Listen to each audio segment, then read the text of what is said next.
Hello everyone, আজকের ব্লগে থাকতেছে শীতে রংপুরের রাস্তায় খুব কম বাজেটে তোমরা কি কি খেতে পারবে তার ছোট্ট একটা ক্লিপস আজকে তোমাদের সাথে শেয়ার করব।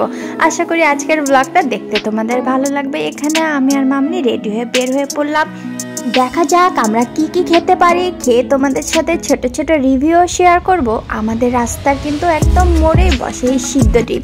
শীতে সিদ্ধ ডিমটা কিন্তু অসাধারণ লাগে, যদিও আমি সিদ্ধ ডিম খাই না, তাই মামনির জন্য নিচ্ছি আর তাদের জন্য পার্সেল নিয়ে নেব।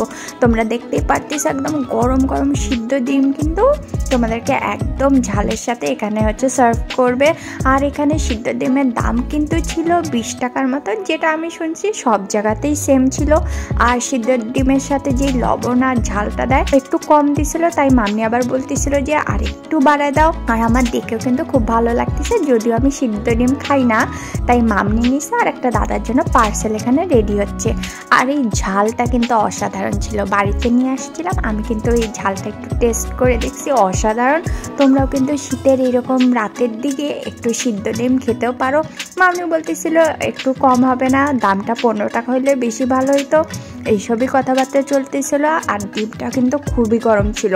এরকম 20 টাকা দিয়ে ডিম তোমরা কিন্তু রংপুরের রাস্তায় যে কোনো জায়গায় পেয়ে যাবে। এই ডিমগুলান কিন্তু সব জায়গাতেই বসে আমার মনে হয়। তারপরে কিন্তু আমরা চলে গেলাম এই যে পিঠা খেতে। রংপুরে কিন্তু আর একটা আকর্ষণ হচ্ছে ভাপা পিঠা আর চিতই পিঠা। আর আমাদের রাস্তার কিন্তু প্রত্যেকটা চিতই পিঠার দোকান পাশাপাশি, কিন্তু ডিমটাও পাশাপাশি ছিল। আর একটু হেঁটে তার পাশেই ছিল এই চিতই পিঠা। তার আমরা ভাবলাম যে চিতই পিঠাও নিয়ে নেই বাড়ির জন্য, আর তোমাদের সাথে একটু শেয়ার করে দিই। এই চিতই পিঠাগুলান যে এত অসাধারণ ছিল, আর সব কিন্তু চোখের সামনে একদম বানায় দিচ্ছে, একদম গরমা গরম দিয়ে দিচ্ছে। আর পিস ছিল 10 টাকা করে। তারপরে বাসায় আসবো, আসার সময় ভাবলাম একটু ভাজা পোড়া নিয়ে নিই। শীত মানেই তো পাকোড়া, গরম চায়ের সাথে মুড়ির সাথে এই ফুলুরি আর পাকোড়াগুলো যে এত টেস্ট, এগুলোর বিভিন্ন দাম ছিল, তাই ভাবলাম আমরা প্রত্যেকটাই অল্প অল্প করে নিয়ে নিই। এখানে ছিল আলুর চপ, বেগুনি, পেঁয়াজি।